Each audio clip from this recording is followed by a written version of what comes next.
The Irish forest. In Irish mythology, trees are a symbol of wealth.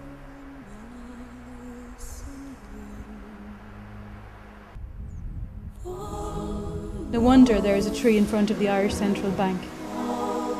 In 1988, Bertie Ahern turned the whole state forest into a private company named Coillte. Coillte. That's 450,000 hectares of forest, or 7% of the surface of Ireland.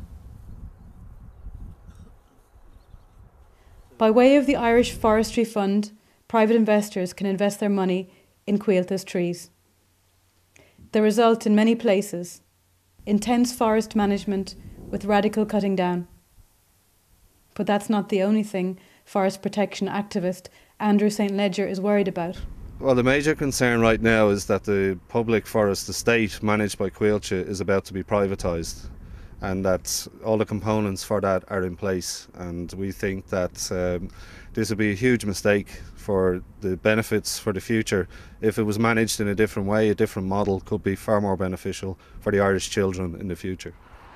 Former Prime Minister Bertie Ahern is having a drink with the management of the Switzerland-based investment company Helvetia Wealth.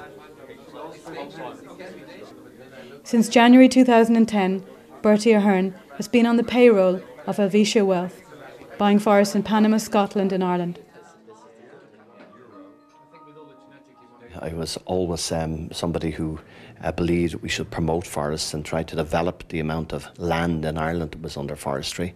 Helvetia are a really top-class company. They're people who have international expertise. Enda Kenny, the new Taoiseach. During the election campaign, he tried to kill all rumours that Helvetia Wealth could ever buy the Irish state forest. We like Helvetia, and they're always very welcome to visit our country, but we have no intention, in Fine Gael's view, of selling our national forests or our national peatlands. We amalgamate the two together, form a new company dealing with a very important element of renewable energy. Labour leader Eamon Gilmore during the election campaign. He's worried about the new activities of Bertie Ahern. We are very concerned that a former Prime Minister of the country should be involved in a commercial venture like this, which involves the sale of a very considerable portion of the land territory and the resources of the country. From Zurich, Bertie Ahern tries to cool down his critics. It's a matter for the government whether they would sell. I don't believe they would. I don't believe this issue arises because I do not see the last Irish government or the next Irish government selling the state forest. So the Forestry Fund will be out busy doing their business in the commercial field and expanding and developing and giving a good return to the investors. Forest protection activist Andrew St. Ledger does not believe Bertie Ahern.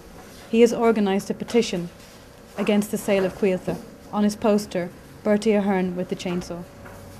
Also, the new signs in the Coillte forest, with new bylaws prohibiting a large range of activities, increase his fears. Well, when you look at the date that these signs appeared, it's the 1st of June 2009. It coincides with the recommendation that Coillte be sold in what's called the McCarthy Report. And what it looks like, again, is the facilitation of further privatisation. Andrew wants to keep on fighting. His goal: to make sure the Coillte forest will still belong to the Irish people once the financial crisis is history.